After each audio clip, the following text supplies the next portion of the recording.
Texas and Georgia. Georgia, a 5.5-point favorite, and we'll get to that game as the week goes on. Drill down deep into Georgia. It's Georgia easily the most complete and best team Texas has played to this point, not named Ohio State. I would say that. This is the most complete and best team that they've played, not named Ohio State. And so that's why they're a 5.5-point underdog. They lost that game to Ohio State on the road by 7. So Vegas probably right as far as that odds spread go. We'll drill down on it.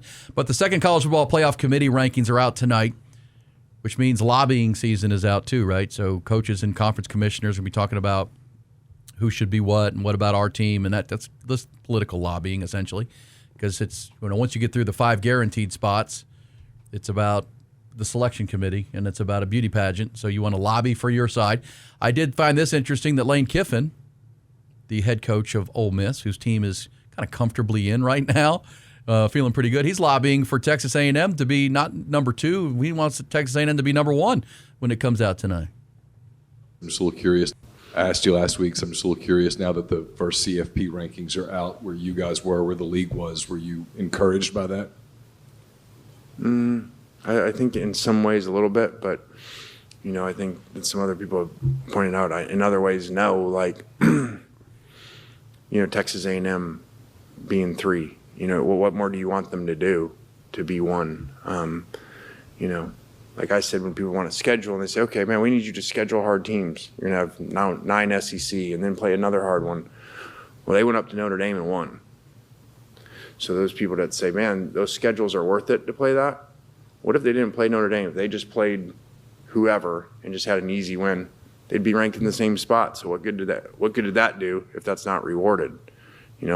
So they got the highest metrics of everybody, and they're not number 1. So, hey, guess what, Lane? I agree with you. I don't know. Again, I agree with Lan Kiffen on this because you talk about those 2 teams right there. Put them on a neutral site. Ask Vegas. All right, so I agree with him, and I've made that same argument. If Indiana didn't play anybody in the non-con at all, actually they canceled a Power 4 game with West Virginia that might have been a bit dangerous. Next year to play next year, but they also played Kennesaw State. In the non-con, then A&M should be rewarded for going up there and beating Notre Dame on the road. Yeah, and Notre Dame should be given some credit too for going on the road to start the year to play Miami. For sure, which I think they do have some credit being number 10. Sure, for sure. But then that needs to be rewarded. Texas scheduled Ohio State, and Ohio State has to come to, Ohio State has to come to Texas next year. Mm-hmm. So give them some credit. But Indiana. And then they just shaved by. I wonder if the change happens, because that's what I thought was going to happen to you when this came out last week. Was I assumed A&M, just because their resume was going to be at least a 2. I understand the argument for 1, no doubt about it, because it was Ohio State played. I mean, they beat Texas. It was a 1-score game. I think it's a little more of an eye test, but when it comes to resume, they don't have as pretty of a resume. It's game control. They haven't been threatened in a game, and even the closest game was Texas. Right. And I think they're getting credit for being Ohio State, but also scheduling the Longhorns in the non-con. That's fair, right? If one team, that's what I argued last week, when the one team should be punished, it should be Indiana. Yes. No matter how much we like Kurt Signetti, and that game was amazing. I do wonder if this close game they had against Penn State, though, will push them back to 3. Because they were losing a decent amount of that game. Well, and then A&M went on the road and won against Mizzou. And had no question with a ranked Missouri team. Yeah. So, I thought they should have been 2 last week. Yeah, sure. I think they will be this week as well, and I agree with Lan Kiffen. All right, so let me just put this. Let me mention on the lobbying side, there is a fake Greg Sankey quote that's going around. Oh, really? Making the viral sphere that he completely made up, that he said, I want 8 bids or something. That didn't happen. Greg Sankey is not talking about 8 bids. It's not even plausible.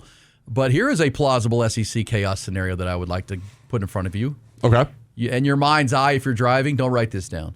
But so let's say it's predicated on Texas winning out. Texas has to beat their next 3 opponents. All right.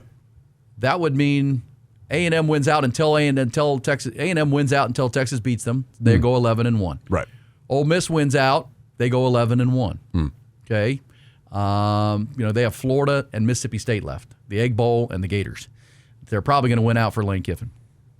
Alabama, who right now is in the driver's seat to play in the SEC title game, but loses this week to Oklahoma. That the Sooners come off their bye week and avenge last year's loss in Norman to the Tide. And they fall to 10-2 and take their first conference loss. Georgia, now with a loss to Texas, finishes 10-2. Texas wins out, finishes 10-2. Vanderbilt beats Kentucky, then beats Tennessee and finishes 10-2. And Oklahoma not only beats Bama, but then come home to beat a third-string quarterback Missouri team and LSU, who Garrett Nussmeier may just leave the program here at some point. Right. So if they can beat Bama, the next two are somewhat plausible, very plausible for Oklahoma at home. Missouri with a third-string quarterback in LSU. So what happens then? That would, if you're by count, that's two 11-1 teams, and A&M and Ole Miss who would meet in the title game, and then Alabama, Georgia, Texas, Vanderbilt, and Oklahoma as two lost teams. Sorry, Vandy, you're gone. They don't have a good enough win. That's Vandy's out? Vandy's out because that Tennessee win at the end of the year in Knoxville. So the SEC gets 5 and Vandy's the outie. Sadly, it's going to be Vandy because look at who they lost to. Texas on the road. Tennessee at the end of the year won't matter. They're a 3-loss team now. Yeah, I don't think so because look at Tennessee, who they play. I don't think they got a pretty enough resume to get their ranking up. I'm just saying if there's one team in that mix, because look at those wins Oklahoma would have. That's in Tuscaloosa. They beat Bama. And they go, yeah. Texas gets in by virtue of Georgia, A&M, and OU, who then beats Bama. Yeah, Texas is in easy. Georgia, I think OU would be the last team. Yeah, I do too. I think Vandy sadly gets. See ya. And that's sorry. Gosh, the league office there for Greg Sanku doing cartwheels to have Alabama, Georgia, Texas, Oklahoma, and A&M. Nice brands. The biggest brands in the conference in there. Nice brands. Yeah, that would be brands. But then you'd have to see that, and that's not inconceivable. No. It's not. Texas is a 5.5-point underdog at Georgia, but can they win the game if they play their best?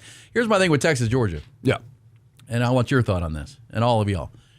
Because here's the way I'm looking at this now as far as these matchups and how I would look at the rankings and how I look at how wide open the whole field is. Playing your A game, who's the best team? So if Texas plays their A game and Georgia plays their A game, who wins? Texas. I think that too. Yeah, I think you've said it, and I agree. I think from an athlete-to-athlete standpoint, what we've seen for what the defense can do, and just some of the looks that we've seen, 3/4 of it with Texas' offense. Jack Farrell, you buying that? If Georgia and Texas both play their A game and deliver on Saturday, and we get one of those, is it Texas that would win because they have the superior roster front to back? I mean, I think so. They were the preseason #1 team in America, right? So if Texas plays their A game, they're national title contenders, if not favorites. All right, I like that. You get the defense against. They haven't been. They have not played their A game. Right. You get the problem. The defense in a few of these games we saw against Oklahoma, even Ohio State early on. Because again, I thought Ohio State played about a B game in that game in Columbus. Texas game one, their quarterback still August, But just go to that grading system. Right. If Ohio State played a B plus, especially with a freshman quarterback, redshirt freshman quarterback making his first start, who made no mistakes, no turnovers. No.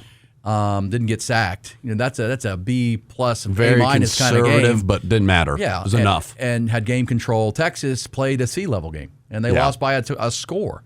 And they played a C level game because their quarterback didn't play well. And this is where this Georgia game is. Georgia is elite in the kicking game. Yep. So is Texas this year. Georgia is more well-rounded and diverse on offense right now. Texas is the better defense. Yes. It's not saying Georgia's defense is bad. No. But Texas is better. So it's going to come down to if Texas is going to play an A game in this game, they've got to have their offense play really, really well. Yeah. And play like it did for the first 3/4 of the Vanderbilt game. If they play that, they can win that game. And so let me ask you this: if Texas and Texas A&M both play their A game, who you got? Now, that's a little different. I would agree with you. That's the thing. But it's in Austin, just like Georgia's advantage might be the home field. Exactly, because I was about to say, if Georgia's playing a B game and Texas playing an A game, that's going to be a close one because, first off, they got that just over them that they've dominated, and two, it's in Athens. Yeah, I mean, there's some holes still, especially on that defense we've seen with the Texas A&M. I need to see 4 quarters out of Texas before I feel confident saying that, right? Like, that's the thing. Can they put an A game together 4 quarters? Because have we seen that really against a good opponent? I don't even know if we've seen that really besides the Sam Houston game. Well, and I don't know if you can count that. They were headed towards that against Vanderbilt and then let it slide. I think the other closest game would be Oklahoma. Yeah, sure. Where the first quarter was some penalties. They got behind and they didn't play well, but the rest of the game was strong. And they won by double digits and won all phases. So those two, and let's hear from Sark on what it's going to take for this team to beat mighty Georgia. Right. And when asked about do your star players have to be stars, he said every player has to play every snap for 60 minutes of football if we're going to beat Georgia in Athens. You play really good teams who are really well coached. You never know what's going to be the play or the plays that are going to be the deciding factors in games like this. And so, everybody's got a role in our organization. And for some guys, it's, 70 plays. Anthony Hill, Michael Taft, those guys are going to play 75, 80 plays in this game, depending. For other guys, it might be 1, 2, 5 plays. It could be a kick coverage. It could be a critical block on a punt return. It could be Matt Caldwell coming in and having to make that pass. And so everybody's got to get themselves ready to play. And I think our guys have learned that throughout our season as we've grown, that you never know what's going to be the play or the plays that are going to be the deciding factors. And so everybody's got to get themselves ready to go.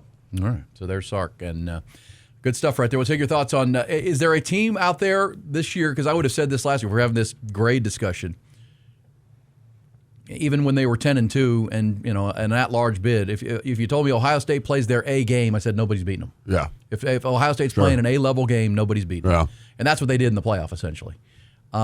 Is there that team this year? It might be Ohio State again. I'll throw another team in the SEC. I think Alabama is up there as well. Yeah, I mean, they're really man, talented. when they're good, they're good. And they've been good. And Ty Simpson's a really good player. They're pretty dominant. And I think, to the preseason rankings, Texas could be in that conversation. Sure. That if they play their best game, they can beat A&M. Sure. I mean, I watched A&M last week, give up over 200 yards rushing to Missouri with a third-string quarterback. So they are exposable. There's holes there. And, every team has flaws. But to the point about the box of chocolates and what you're going to get, if you were sitting in Atlanta, Georgia, or Athens talking about the Bulldogs, they'd be saying the same exact thing about the Georgia team. Sure. Like, what team are we getting on a week-to-week basis? We don't know. And where Texas has been young and growing up and green and growing on offense, Georgia's been green and growing on defense, because that's where all the youth was for them, the inexperience. And so that was maybe exposed early, but they are getting better, and they just played their best defensive game against Mississippi State in Starkville Saturday. So great matchup. What do we call it? A Titanic showdown. Oh. Texas and Georgia. Saturday night, 6:30 from Athens, Georgia. We'll talk about it all week long and present this. So Vandy's out in that scenario. Vandy, there's 6 I think so. 2-loss SEC teams. Because what's their best win at that point, sadly? Or there's 2 1-loss teams and then 5 2-loss teams. Yeah. Going Vandy out. And a lot of those teams beat them head on, including Texas. You know what I mean? Well, but let me do the math again real quick, and then we'll get to Noah knows. But so if Ole Miss and Georgia, okay, under that scenario, Right. Ole Miss and A&M are both getting in. Mm-hmm. So you have to knock 2 teams out. Is the chaos scenario here? Because A&M and Ole Miss are playing, so one of those are in to take a spot automatically. So Ole Miss is now a 2-loss team. So but SEC championship still, is that what you're saying with that loss? Okay, I mean, I'm still giving them the But you nod. don't just have to knock Vanderbilt out. Okay. You got to knock if the SEC is only going to get 5 bids. Okay. You've got to knock 2 teams out. You got to 2 of the following. Ole Miss loses to A&M in the championship. Ole Miss at 2 losses. Bama, Georgia, Texas, Vanderbilt, Oklahoma. Think about it. We'll talk about it on the other side, because you got to kick 2 teams out, I guess it essentially. would be OU, but Like OU going to Bama and not getting in? And maybe, I don't know. I'm just planning. That's a plausible scenario, and it really requires Texas winning out and Oklahoma winning. I think the rest are pretty doable for sure.